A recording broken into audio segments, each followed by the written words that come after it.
Israel forcibly evacuates Gaza hospital and detains medical staff.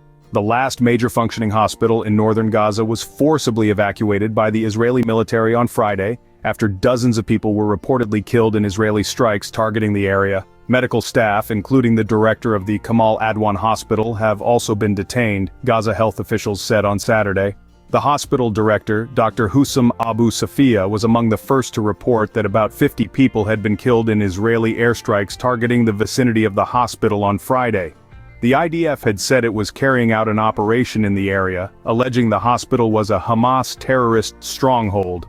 On Friday, patients at the hospital were forcibly moved to the nearby Indonesian hospital, which doctors warn is damaged and unsuitable due to a lack of power generators and water.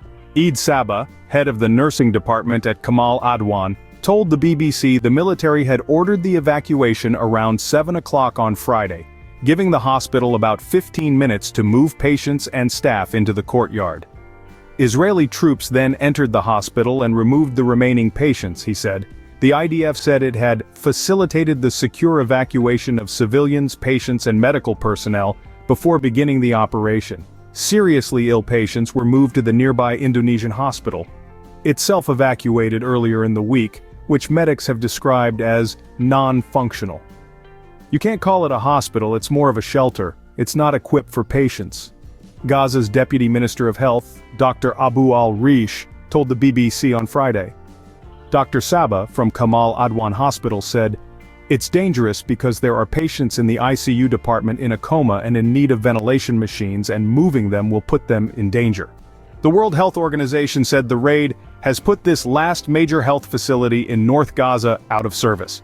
Initial reports indicate that some key departments were severely burnt and destroyed during the raid, it posted on X on Friday. Nadav Shoshani, international spokesman for the Israel Defense Forces, IDF, said in a post on Friday evening on X that a small fire broke out in an empty building inside the hospital that is under control. This was when IDF troops were not inside the hospital, he said, adding that after preliminary examination, no connection was found between IDF activity to the fire.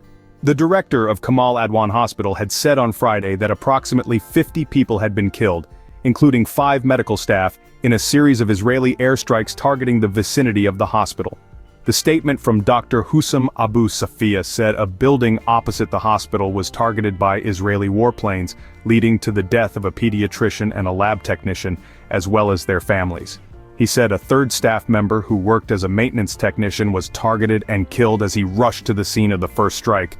2 of the hospital's paramedics were 500 m, 1,640 feet, away from the hospital when they were targeted and killed by another strike. The statement continued, with their bodies remaining in the street, with no one able to reach them.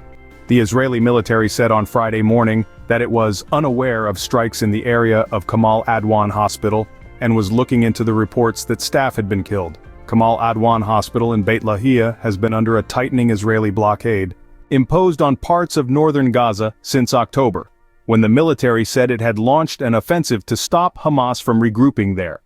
The UN has said the area is under a near-total siege, as the Israeli military heavily restricts access of aid deliveries to an area where an estimated 10,000 to 15,000 people remain.